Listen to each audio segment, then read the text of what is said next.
Et nous reparlons ce soir de la grève générale contre l'insécurité déclenchée, je le rappelle, depuis le 20 février dernier par l'intersyndicale. Et aujourd'hui, une délégation de ses représentants syndicaux a pris l'avion direction Paris pour des rencontres avec leurs homologues au niveau national.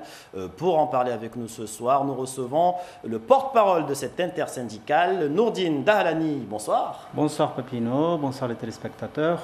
Alors, pourquoi un tel déplacement très précisément et qui allez-vous rencontrer sur Paris?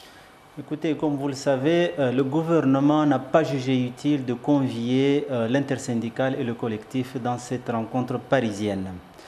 Contrairement aux engagements de la ministre en début de ce conflit où elle s'était engagée à ce que tous les parties prenantes soient conviés dans l'ensemble des travaux.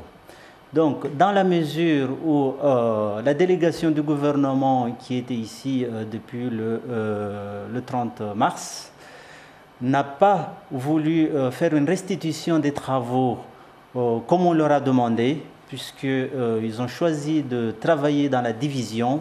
Contrairement à notre volonté, on a toujours œuvré à ce que l'ensemble des acteurs de ce territoire puissent travailler d'un commun accord pour faire valoir la plateforme des 101 mesures.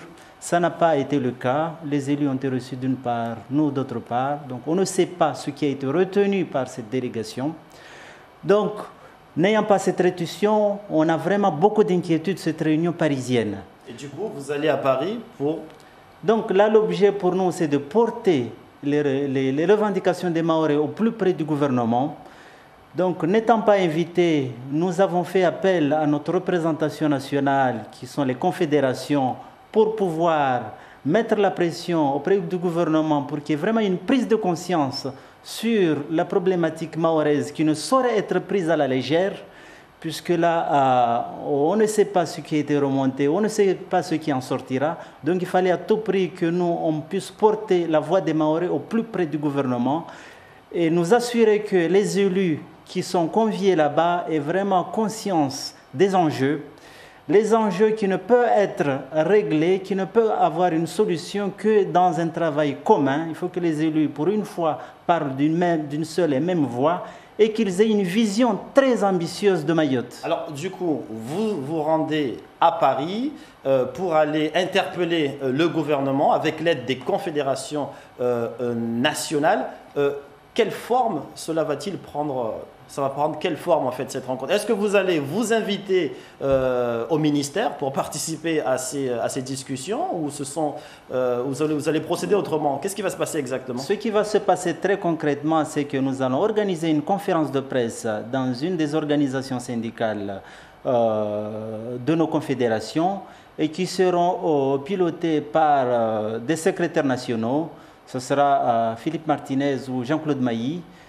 Des personnages qui ont une voix qui porte au niveau national et qui pourront peut-être se faire entendre au plus près du gouvernement sur la problématique mahoraise. Nous sommes des organisations syndicales, donc par conséquent, nous faisons appel à nos relais nationaux dans ce sens. Mais dans ce cas-là, si on comprend bien, on dirait qu'il y a une forme de méfiance, voire de défiance par rapport au gouvernement et même aux élus qui vont aller discuter au nom de Mayotte. Vous n'êtes pas en accord avec les élus locaux? Vous savez, on a tout fait pour qu'on puisse réunir les élus et pour nous assurer qu'on puisse parler d'une seule et même voix. Ça n'a pas été possible. La délégation des élus est partie.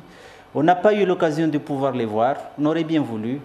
N'étant pas conviés dans ces échanges et étant quand même responsable quelque part de la mobilisation qui est en cours, on a une responsabilité à l'égard des Mahorais. Donc aujourd'hui, nous voulons continuer à jouer la transparence à l'égard des Mahorais. C'est que aujourd'hui, ce sont les élus qui sont entendus par le gouvernement. On ne peut pas se contenter de ça parce qu'on a des inquiétudes.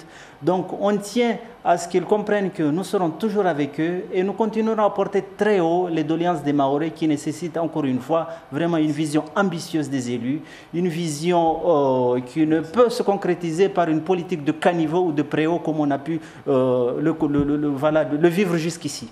Merci Nourdine Dahalani d'avoir accepté notre invitation.